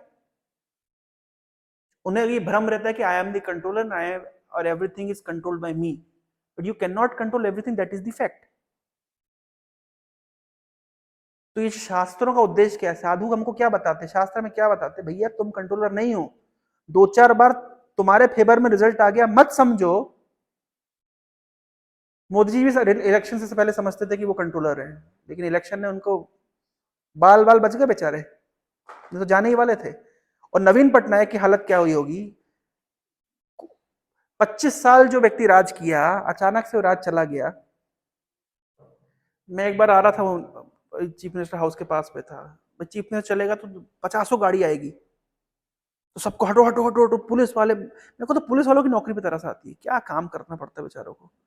नेता आ रहे हैं तो हटो हटो हटो हटो, सबको हटा दिया साइड में, और काफिला जा रहा है, चीफ मिनिस्टर काफिला जा रहा है। 15 दिन के बाद वही व्यक्ति, कोई काफिला नहीं। अब अगर मान लीजिए, अगर वो कितना दुख पा रहा होगा ना, जो व्यक्ति 25 साल राज किया, जिसके पीछे 25-25 गाड़ियां चलती थी, अभी कितना दुख पा रहा होगा। अच्छा, जिसको नहीं मिला होगा उसको दुख नहीं होगा, इसको मिला होगा। और इतना लंबा सब इसलिए इसको कहते हैं जमीन पे रहना चाहिए, क्योंकि समय के फेर में कुछ चीजें प्राप्त होती है, कुछ चीजें छीन ली जाती है। आप लोग के लिए भी हिदायत है, आईआईटी में आ गए तो कोई 30 मार्का नहीं बन गए। वैसे भी आईआईटी भुवनेश्वर में है, बॉम्बे में नहीं। अगर किसी को लग रहा है आईआईटी है तो भी आईआईटी भुवनेश्वर है, प्राइवेट कॉलेज से ज्यादा परफॉर्म कर रहे हैं, प्लेसमेंट अच्छा मिल रहा है। लेकिन फिर भी अगर मन में भ्रम हो कि हम आईआईटी वाले हैं, तो भ्रम में नहीं रहना चाहिए। क्योंकि एक बार आईआईटी से निकलने में कोई पूछने वाला नहीं कि आप आईआईटी वाले हो कि आप एनआईटी वाले हो कि प्राइवेट कॉलेज के, कोई पूछता नहीं है, फैक्ट है ये। लेकिन अगर किसी के मन में चढ़ी हो, अगर किसी के मन में भ्रम हो कि हम आईआईटी वाले हैं, तो मतलब आप चेयर ले सकते हैं कंफर्टेबल, समझ रहे हैं? तो ये भ्रम का पर्दा हट जाना चाहिए। अर्जुन को प्रॉब्लम क्या थी? अर्जुन की भी यही प्रॉब्लम थी कि मैं इतना सफल रहा जिंदगी में, अस्त्र शस्त्र में मैं पारंगत था, युद्ध कला में मैं पारंगत था, चरित्र भी मेरा फर्स्ट क्लास था, देवताओं को भी मैं पराजित कर सकता था, शिवजी तक को मैं पराजित कर दिया था। तो अर्जुन अभी क्या था? कंट्रोलरशिप के माइंडसेट में था, लेकिन अब इस परिस्थिति को कंट्रोल नहीं कर पा रहा था, फलस्वरूप बेविल्डर हो गया। तो शिक्षा हमारे लिए, मॉरल ऑफ द स्टोरी यही है कि लाइफ में हमेशा परिस्थिति हमारे अनुकूल रहेंगी नहीं। बहुत लोगों का मतलब मैरिड लाइफ खराब रहता है इसके कारण, क्योंकि मैरिज से पहले जो उनका माइंडसेट होता है, बोलता है लाइफ बहुत रोमांटिक है। लाइफ केवल कॉलेज में रोमांटिक रहती है, शादी होने के बाद नहीं रहती है। अगर समय रहते व्यक्ति समझ जाएगा तो समझ जाएगा, नहीं समझेगा तो भ्रम होगा, जब भ्रम होगा तो कष्ट होगा, दुख होगा। यही तो दुख का कारण है, आपका expectation. Expectation leads to misery, attachments leads to misery. यस्य स्नेहो भयम तस्य स्नेहा दुःखस्य भाजनम। तो ये शिक्षा प्राप्त करने के लिए हमें सुनना पड़ेगा। ये जो हम शास्त्र सुन रहे हैं, गीता पढ़ रहे हैं, साधुओं से हम सुनते, क्या सुनते हैं हम? यही तो सुनते कि भैया जो अनहेल्दी हमारा जो लाइफ को लेकर के जो फीलिंग है कि I am the controller, that is not a very good feeling, because will never remain controller, we were never the controller. केवल लाइफ क्या करती है, कुछ समय के लिए आपको भ्रम उत्पन्न करती है कि चीजें आपके हाथ में है, लेकिन फैक्ट ये है कि आपके हाथ में नहीं है। सही समय आने से पहले, मतलब समय रहते इसको सीख लेना चाहिए। कई बार कभी कभी लोग क्या होते हैं, मैं अभी रिसेंटली गवर्नर हाउस में था 26 जनवरी के दिन, तो एक IAS, 2-3 IAS officer, retired IAS officer, उनसे मिला। मतलब मिला क्या, हम लोग तो साधु लोग हैं तो हमसे मिलने लोग आ जाते हैं, कृपा है भगवान की, लोग हमको देख के आ जाते हैं, हमें जाना नहीं पड़ता। अच्छा लोग आए, आते तो ना बताते I am an ex IAS officer. ये बताने की जरूरत क्या है? मैं फलाने बैच में यहाँ का सेक्रेटरी था, इस डिपार्टमेंट का सेक्रेटरी। बताने की आवश्यकता क्या है? लोग गाड़ी के ऊपर लिखवाते भूतपूर्व मंत्री। पर्पस क्या इसके लिखवाने का? कि भाई मैं था उस पोजीशन पे, मुझे सम्मान दो थोड़ा सा। अब दे नहीं रहे मुझे सम्मान। मैं एक्सपेक्ट भी करता हूं और डिजर्व भी करता हूं, मुझे दीजिए। क्यों? क्योंकि जब सम्मान पा रहे थे, जब वो पोजीशन पे थे, तब लोग सैल्यूट करते थे, आगे पीछे घूमते थे, सर सर सर करते थे। रिटायर होने के बाद कोई पूछता नहीं उनको, घर वाले भी उनको नहीं पूछते उनके। तो अब वो जो पहले जो मिल रहा था वो उनको नहीं मिल रहा है, इस कारण से क्या हो रहा है, उन्हें उन्हें कष्ट हो रहा है। तो भाई समय रहते ही पहले ही अपने आप को ट्रेन कर लिया होता। पॉइंट समझ रहे हैं? मैं उस दिन ये बात बताया था, हमने लास्ट टाइम चर्चा किए थे इस पॉइंट को। मैं कलेक्टर ऑफिस गया था, तो समहा वो कलेक्टर का जो बाबू, कलेक्टर से ज्यादा वीआईपी होते हैं कलेक्टर के बाहर भेजने वाले बाबू, वो लोग ज्यादा वीआईपी होते हैं। वो मेरे को बोल दिया सर नहीं मिलेंगे, वो सर ने कैमरा से देख लिया, वो मना कर रहे मिलने। मैंने कहा पागल हो गया, मैं इतनी दूर से मिलने आया हूँ। मैंने कहा ठीक है, कुछ बोला नहीं। मैं गुस्सा तो मुझे जम के, मैं तो दुर्वासा ऋषि से मुझे गुस्सा आ रहा था कि श्राप दे दूं अभी, लेकिन लेकिन मैं कुछ बोला नहीं। बोल भी क्या सकता था मैं? 2 दिन में मैसेज किया, मैंने कलेक्टर को मैसेज किया, मैंने कहा मैं आया था और आपका आदमी ऐसे भगा रहा है, क्या तरीका है? बोले अरे आप आए थे, सॉरी सॉरी मुझे पता नहीं, आप कल आइए। अब मैंने कल आऊंगा नहीं आऊंगा देखी जाएगी, पर मुझे गुस्सा तो बहुत आ रहा था। मुझे इतना लगा, मैंने कहा कलेक्टर हो गए तो क्या किसी का बाप बन गया? कि गुस्सा इस तरीके से करे, मैं इतनी दूर से आ रहा हूँ। और मेरा फीलिंग ये था कि भाई मैं एक साधु हूँ, कम से कम साधु का सम्मान तो नारद मुनि का सम्मान तो कंस भी करता था, तो कलेक्टर है, ऐसा मेरा मन बोल रहा था। तो मेरा एक्सपेक्टेशन भी गलत था, तो मुझे कष्ट मिला। और अगर उसका वो बोला कि मुझे पता ही नहीं चला आप कब आए, तो चलो मेरे को शांति लगी। लेकिन अगर मान लीजिए अगर उसने सच में मुझे भगाया होता, तो कलेक्टर तो जिंदगी भर नहीं रहेगा, वो एक समय बाद तो रिटायर भी होगा उस समय तो अगर पोजीशन का इतना शौक है, धृतराष्ट्र को दुख क्या था? धृतराष्ट्र का दुख था धृतराष्ट्र, कुर्सी पकड़ा, छोड़ा नहीं, छोड़ना नहीं चाहता। मतलब धृतराष्ट्र का अर्थ क्या है? संस्कृत में हर वर्ड का एक अर्थ है। धृतराष्ट्र जो कुर्सी पकड़ लेता लेकिन छोड़ता नहीं है, कितना ही आप प्रयास कर लो छोड़ा नहीं वो, और वही कुर्सी का अटैचमेंट उसको दुख दिया।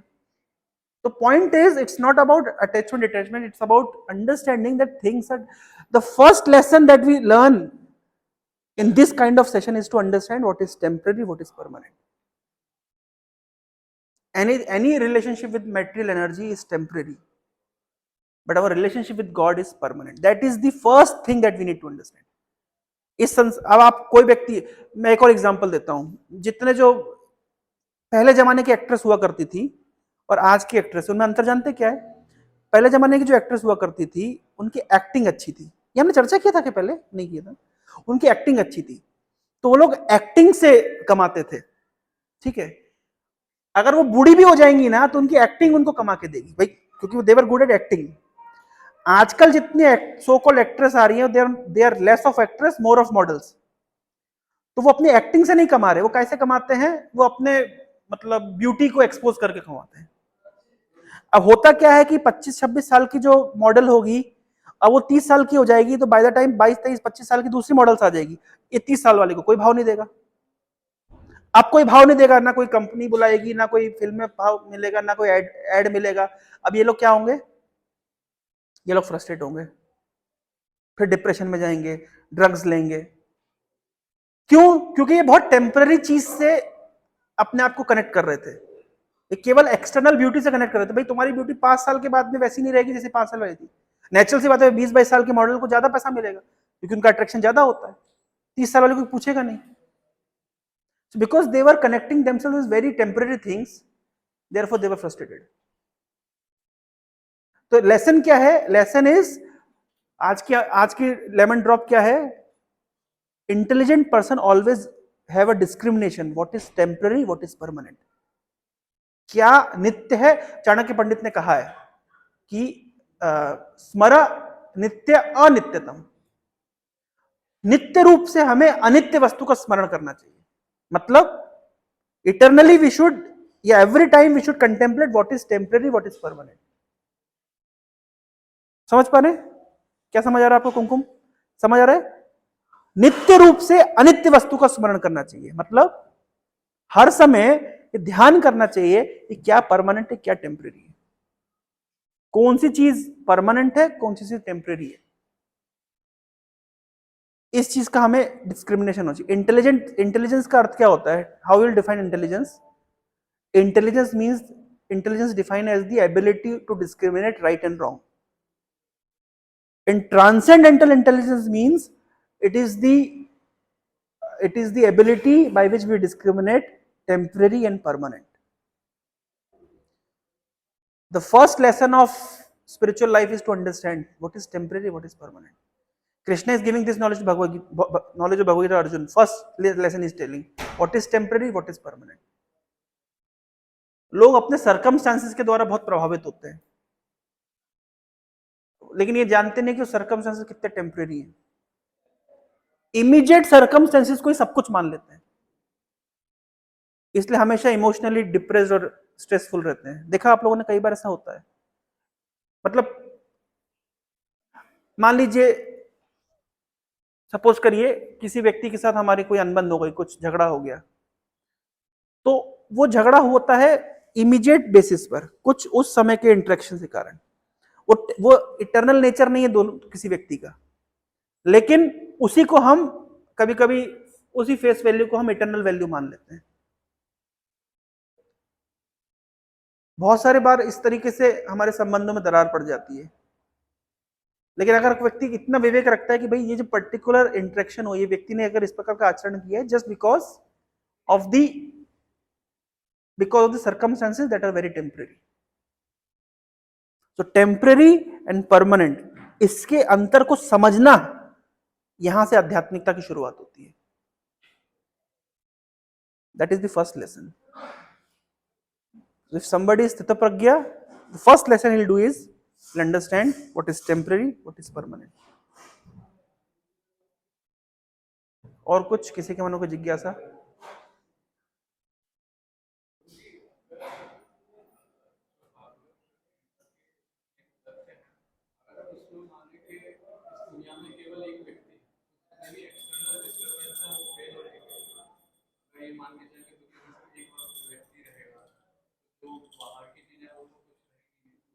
ऐसा तो हम नहीं मान रहे ना।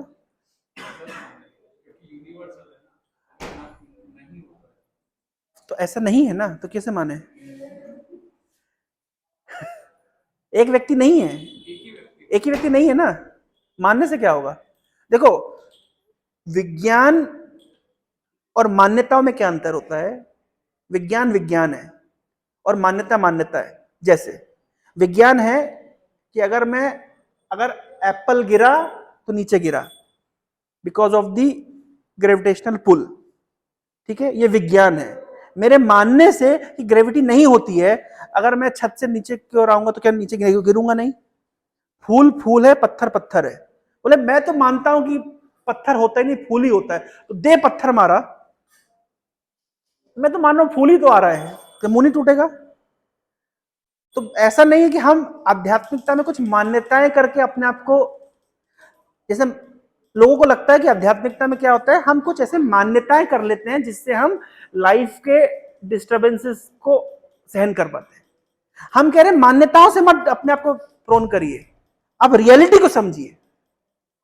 रियलिटी समझ लेंगे तो ज्यादा बेनिफिट मिलेगा। मान्यताओं से, our entire concept is not based on मान्यता, it is based on science. What is written in Bhagavad Gita is not our manyata. It is the fact. Unfortunately, we were not aware of the fact. Rather, हम मान्यताओं में जीना पसंद करते हैं। कोई व्यक्ति बहुत सोना पसंद करता है, क्यों? कोई व्यक्ति हमेशा पबजी खेलना पसंद करता है। बहुत लोग हैं केवल गेम्स में अपना समय वेस्ट करते हैं, मूवीज में समय वेस्ट करते हैं। जानते हैं क्यों? क्यों वेस्ट करते हैं? एक लेवल के लोग हर समय सोना चाहते हैं।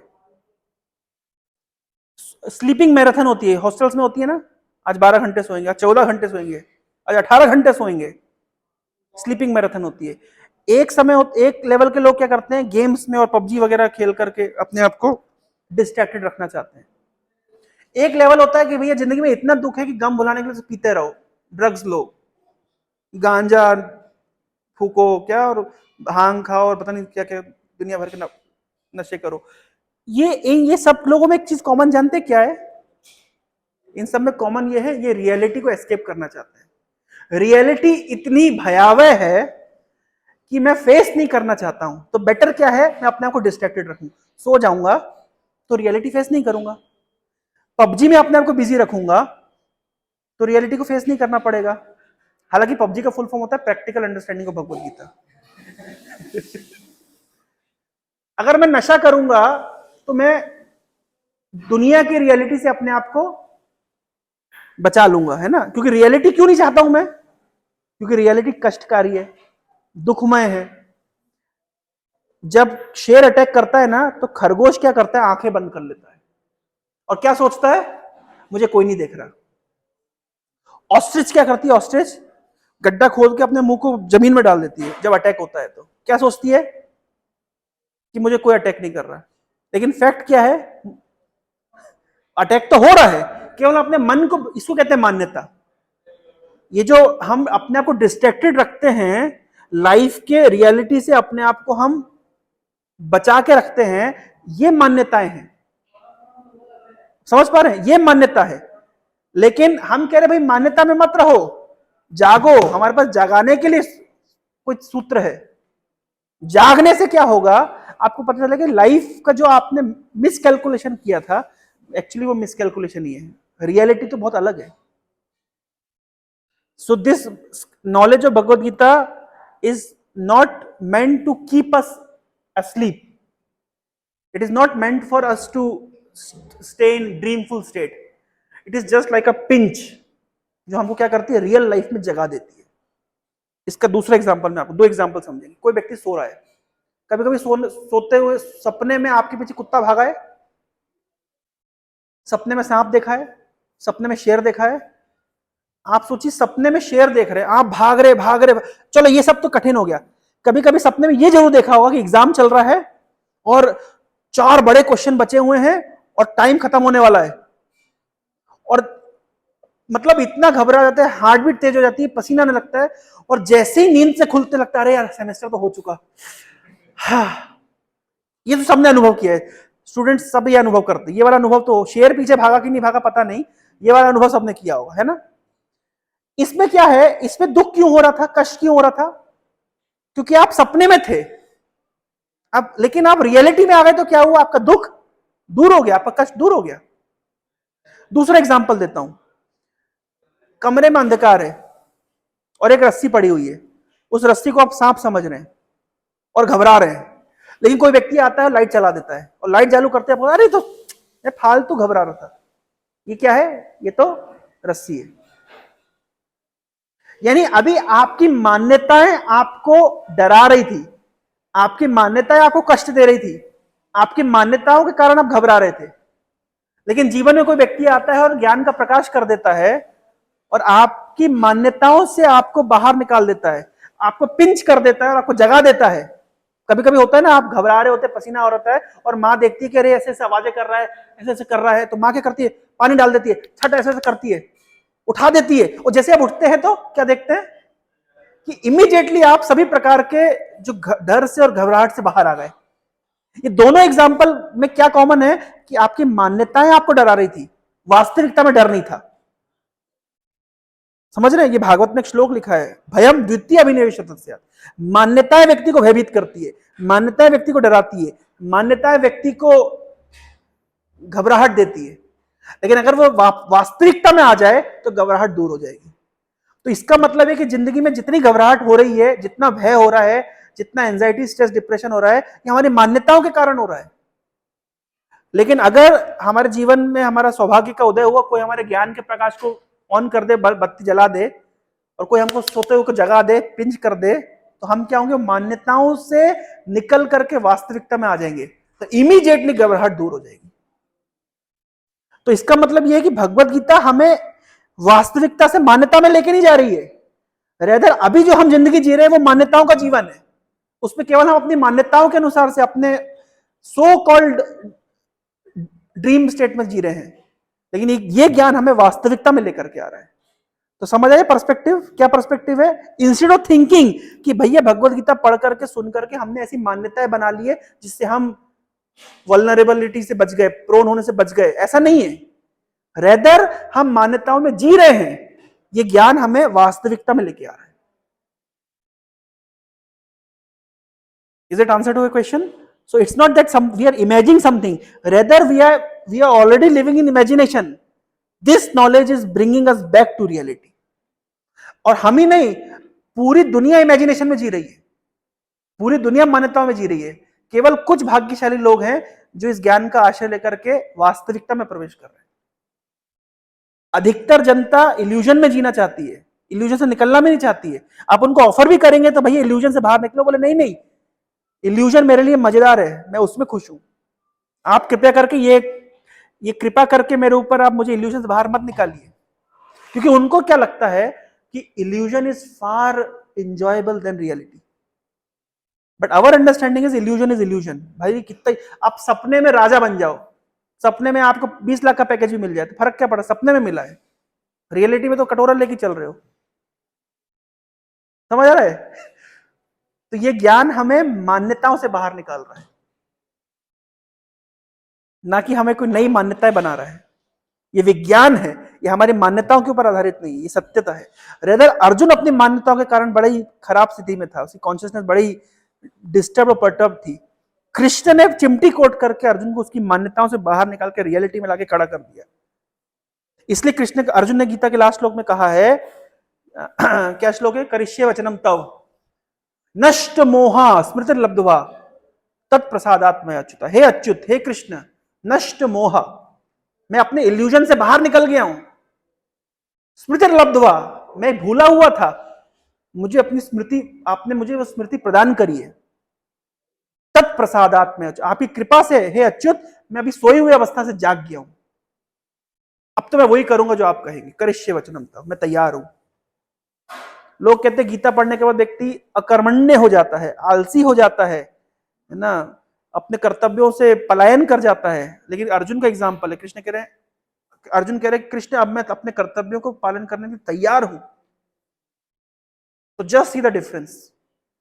सो this knowledge brings us out of our illusion and our मान्यताएं।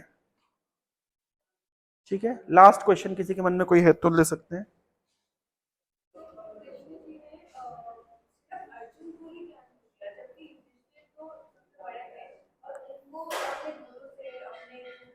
क्वेश्चन पसंद नहीं आया साइड लाइट वालों को। मैं आंसर देता हूँ, बहुत अच्छा क्वेश्चन है। She is asking the question कि अर्जुन को क्यों ज्ञान दिया? भाई युधिष्ठिर थे, भीम थे, नकुल सहदेव, 5 पांडव में अर्जुन ही क्यों? बहुत सिंपल कारण है, युधिष्ठिर सीनियर थे। अरे मेरा आंसर पसंद नहीं आया लगता अब। युधिष्ठिर सीनियर थे, ठीक है ना। सीनियर को ज्ञान देने की मर्यादा नहीं है। कितना ऑकवर्ड लगेगा ना, जिन युधिष्ठिर के पैर पड़ के कृष्ण आशीर्वाद मांगते थे, अभी उन युधिष्ठिर को कृष्ण ज्ञान दे रहे हैं, ऑकवर्ड लगेगा। युधिष्ठिर और भीम क्या थे? सीनियर थे, इसलिए सीनियर को ज्ञान देना कृष्ण का, इनको ज्ञान का माध्यम नहीं बनाऊंगा, इनके थ्रू ज्ञान, इनके थ्रू भगवत गीता नहीं कर लाऊंगा। नकुल सहदेव जूनियर थे, अच्छा जूनियर को आप जो ज्ञान दो वो तो यस सर करेगा, है ना। अब जो बोलो सब सही है, बॉस इज ऑलवेज राइट, है ना।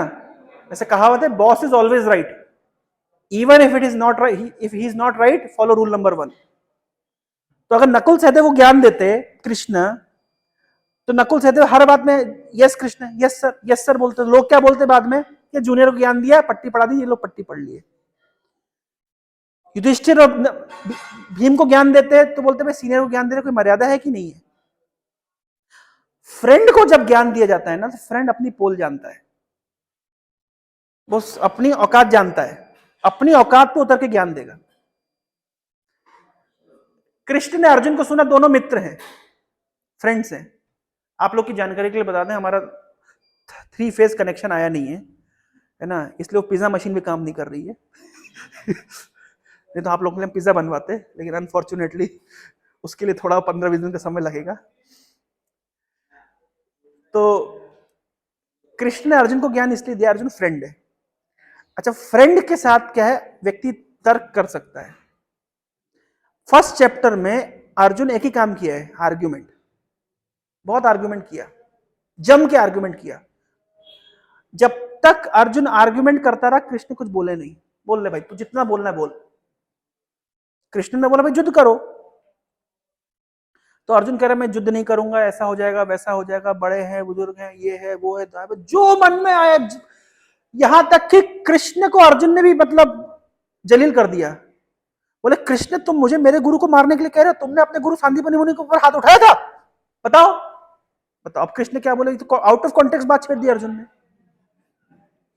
जब 2 दोस्त होते हैं ना, तो बात कहीं पे भी चली जाती है।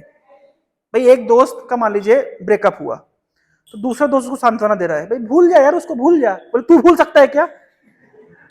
अब समझ रहे ना, ये बात दोस्तों के बीच में हो सकती है, ये सीनियर के साथ नहीं हो सकती कि जूनियर के साथ नहीं हो सकती। तो अर्जुन बिल्कुल कृष्ण का फ्रेंड है, कृष्ण के साथ खा रहे हैं, कृष्ण के साथ पी रहे हैं, कृष्ण के साथ सो रहे हैं, कृष्ण के साथ मस्ती मार रहे हैं। इतने अच्छी फ्रेंडशिप थी कृष्ण और अर्जुन की, कृष्ण अर्जुन गले में हाथ डाल के चल रहे हैं, नदी किनारे चल रहे थे, यमुना के तट पर। और अर्जुन कृष्ण को कह रहा है, अरे वो सुंदरी लड़की दिख रही है तुमको, जाओ उसको थोड़ा प्रपोज करके दिखाओ, हिम्मत है तो। जैसे नहीं होता फ्रेंड्स के बीच में होता है, हिम्मत है तो जाओ उसको प्रपोज करके आ। तो कृष्ण का इसमें कौन सी बड़ी बात है, गए वरमाला डालकर कालिंदी को पकड़ के ले आए, लो भैया भाभी तुम्हारी, बोले प्रणाम करो। ऐसी फ्रेंडशिप कृष्ण और अर्जुन की। अब समझ रहे ना, इंटीमेसी, लेवल ऑफ इंटीमेसी समझिए कृष्ण और अर्जुन का। और इसलिए अर्जुन आर्ग्यूमेंट कर सकता था। युधिष्ठिर कृष्ण से आर्ग्यूमेंट करेंगे, कितना अजीब लगेगा ना। और नकुल सहदेव आर्ग्यूमेंट करेंगे नहीं, केवल अर्जुन आर्ग्यूमेंट। और क्योंकि अर्जुन आर्ग्यूमेंट किया, इसलिए आर्ग्यूमेंट जब व्यक्ति करता है ना, तो उसके मन के अंदर क्या भ्रम चल रहा है पता चलता है। समझ रहे हैं? पहले बोलने दो। कभी भी क्या होता है, जब किसी के साथ किसी को कुछ समझाना हो ना, पहले उससे बुलवाना चाहिए, तू बोल, तेरे मन में क्या है निकाल। जितना निकालेगा ना, उससे पता चलेगा भाई इसके मन में ये सारे डाउट चल रहे हैं। तो कृष्ण ने अर्जुन के सारे डाउट नोट कर लिए, हाँ भैया ये पॉइंट, ये पॉइंट, और सिस्टमैटिक जो जो अर्जुन ने डाउट बोले उसी के अनुसार गीता का ज्ञान दिया है, रैंडम नहीं बोले हैं। भाई तेरा ये डाउट था, तेरा क्या डाउट है कि भीष्म पितामह को मैं कैसे मारूंगा? भैया वो तो पहले ही मरे हुए हैं, शरीर तो वैसे ही मरा होता है, आत्मा मरती नहीं है। तो उसका ज्ञान दिया एक एक करके, जो जो भी अर्जुन ने पॉइंट दिए, आर्ग्यूमेंट किए, कृष्ण ने वैसा वैसा आंसर दिया। इसलिए, और एक और चीज, जब कृष्ण ने बोलना शुरू किया, तो वो श्लोक में कृष्ण बोल, क्या लिखा है, संजय बोल रहे हैं,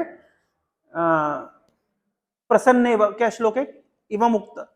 मेरे पिताजी ने कहा था कि तुम 700 श्लोक याद कर लो, फिर तुम ब्रह्मचारी बन जाओ, हम तुम्हें कुछ नहीं बोलेंगे। मैंने आज तक 700 श्लोक याद किए नहीं। अभी भी मेरे पिताजी बोलते हैं तुमने एग्रीमेंट पूरा नहीं किया। अब मैं श्लोक भूल गया। कृष्ण, संजय बोल रहा था, संजय बोल रहे हैं कि अर्जुन की बातों को सुन के कृष्ण मुस्कुराते हुए बोले। तो मुस्कुराए क्यों भैया? मुस्कुराए इसलिए, और लिखा है, आचार्यों ने लिखा है, मुस्कुराए क्यों? जो अर्जुन अभी कृष्ण का फ्रेंड था और कृष्ण के साथ बिल्कुल हॉट होकर के आर्गुमेंट कर रहा था, अब वो नीचे उतर के कृष्ण को कह रहा है भैया आप जो ज्ञान दोगे मैं चुपचाप ले लूंगा, अब तो मैं आपका चेला बन गया हूं। तो अब एक फ्रेंड से नहीं, वो नहीं, कृष्ण मुस्कुराए क्यों श्लोक है ना, तम उवाच ऋषिकेश प्रसन्नेव भारत, है क्या? प्रसन्नेव, प्रसन्न होकर के कृष्ण ने ये शब्द कहे। तो प्रसन्न होके क्यों कहे? कि भैया अभी मुझसे इतना आर्गुमेंट कर रहा था और अब बिल्कुल क्या कहते हैं घुटनों पे आ गया। वाह वाह, समझ रहे? अब इमेजिन करिए युधिष्ठिर महाराज कृष्ण के घुटनों में आ जाए, कितना ऑकवर्ड लगेगा ना। और नकुल सहदेव तो घुटनों में रहते ही हैं, तो छोटे हैं। इसलिए कृष्ण ने किसको चुना? और जो ज्ञान फ्रेंड दे सकता है वो ज्ञान सीनियर नहीं दे सकता कि जूनियर नहीं दे सकता।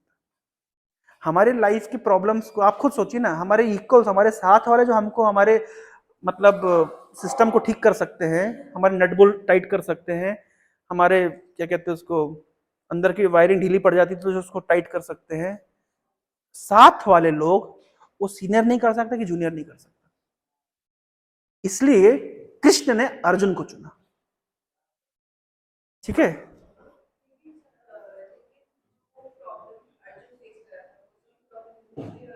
हाँ, गुड पॉइंट। उसकी प्रॉब्लम का समाधान महाभारत में लिखा गया है। जिन जिन चीजों के लिए अर्जुन ने आर्गुमेंट किया महाभारत युद्ध के पहले, उन सभी चीजों के लिए युधिष्ठिर ने आर्गुमेंट किया महाभारत युद्ध के बाद। और कृष्ण ने अपेरेंटली युधिष्ठिर को समझाया, पर युधिष्ठिर समझे नहीं। प्रश्न उठता है भाई क्यों? कृष्ण ने अर्जुन को समझाया, अर्जुन समझ गए, युधिष्ठिर को समझाया, वो क्यों नहीं समझे? कारण है, कृष्ण बाहर से समझा रहे हैं, अंदर भी तो कृष्ण ही बैठे हैं युधिष्ठिर के हृदय में। कृष्ण गीता में कह रहे हैं ईश्वरा सर्वभूतानां हृदय से अर्जुन तिष्ठति सर्वस्व चाहमिधि सन्निविष्टो। हे अर्जुन, मैं सभी के हृदय में बैठा हुआ हूं। बाहर से कोई कितना भी ज्ञान दे ले, अंदर से अगर कृष्ण उसको अनुमोदन नहीं करेंगे वो ज्ञान फिट नहीं बैठेगा। तो बाहर से युधिष्ठिर जिन जिन चीजों के लिए लेमेंट कर रहे थे, जिन जिन चीजों के लिए दुखी थे, जो जो कारण से, अरे मेरे कारण इतने लोग मर गए, मेरे राज्य के लोभ के लिए इतनी इतनी औरतें विधवा हो गई, इतने बच्चे अनाथ हो गए, इतना खून खराबा हो गया, कृष्ण ने समझाया अर्जुन, जैसे जो जो ज्ञान अर्जुन को दिया सेम ज्ञान युधिष्ठिर को दिया। युधिष्ठिर को समझ नहीं आया। क्यों नहीं समझ आया? क्योंकि कृष्ण बाहर से तो अपेरेंटली ज्ञान दे रहे हैं और अंदर से युधिष्ठिर कहते हैं समझना मत, समझना मत, समझना मत। क्यों मत समझना?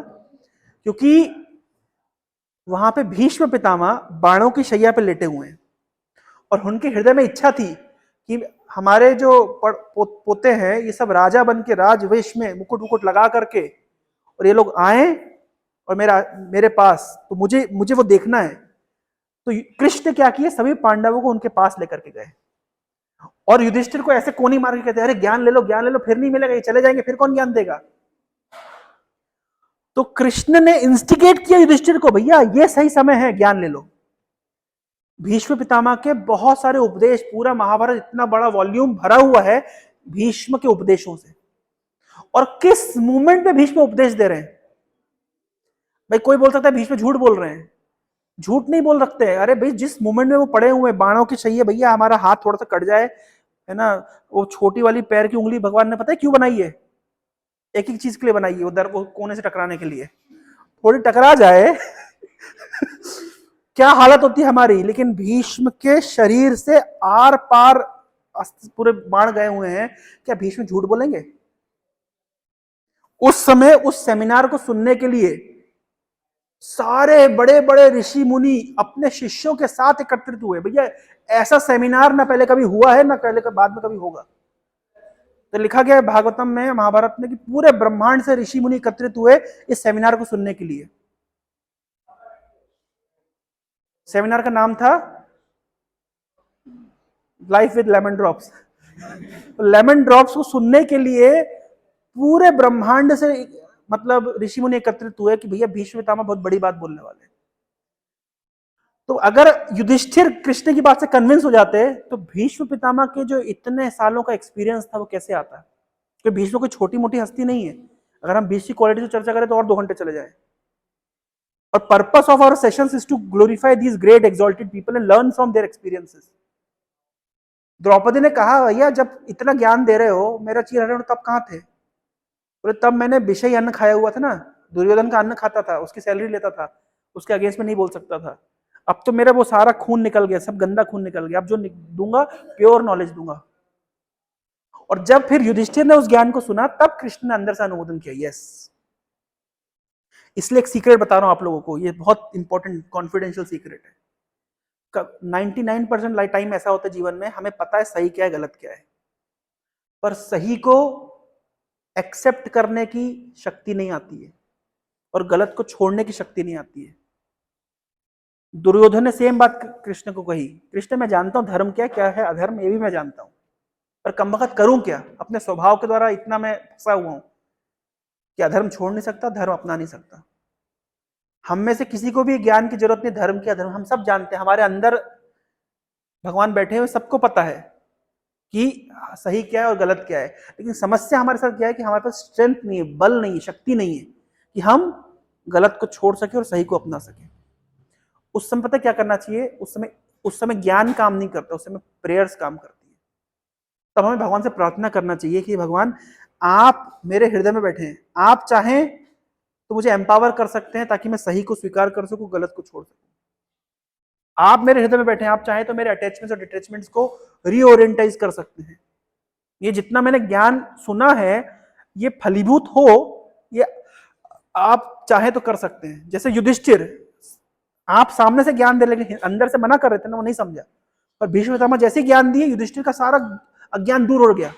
क्यों? क्योंकि अंदर से कृष्ण ने अनुमोदन कर दिया। तो ये सारा ज्ञान सुनने के बाद में हमें अनुमोदन चाहिए कि कृष्ण आप अंदर से इसको परमिट करिए, हाँ सही बात है। अब समझ पा रहे हैं? तो ये चीज हमारे प्रेयर से आती है। जो हम भगवान के नामों का जप करते हैं ना, उसका पर्पस ही क्या है? जप का पर्पस ही है कि हम भगवान से प्रार्थना करते हैं कि हमें एम्पावर करिए। हम लोग बचपन में गीत गाते थे, इतनी शक्ति हमें देना दाता, मन का विश्वास कमजोर होना, नेक रास्ते पर चले हमसे, भूल कर भी कोई भूल होना, दूर अज्ञानता के हो अंधेरे, तू हमें ज्ञान की रोशनी दे, हर बुराई से बचते चले हम, जैसी भी दे भली जिंदगी दे, बैर होना किसी का किसी से, भावना मन में बदलेगी होना, हम चले नेक रास्ते पर हमसे, भूल कर भी कोई भूल होना। तो प्रार्थना का पर्पस क्या है? कि हमें ज्ञान तो बहुत है, हर व्यक्ति, ओसामा बिन लादेन को ज्ञान नहीं था क्या? हिटलर को ज्ञान नहीं था? पर वो ज्ञान का राइट ओरिएंटेशन भगवान की कृपा से आता है। तो ज्ञान तो सबके पास है, लेकिन अगर भगवान जिसके ऊपर कृपा करते हैं तो उसको ज्ञान सही दिशा में वो मतलब क्या कहते हैं फलीभूत होता है। ठीक है, I hope I answered your question. बहुत बहुत धन्यवाद। हरे कृष्णा। तो सभी के लिए प्रसाद रेडी है। एक छोटा सा फीडबैक फॉर्म प्रभु ने रखा है।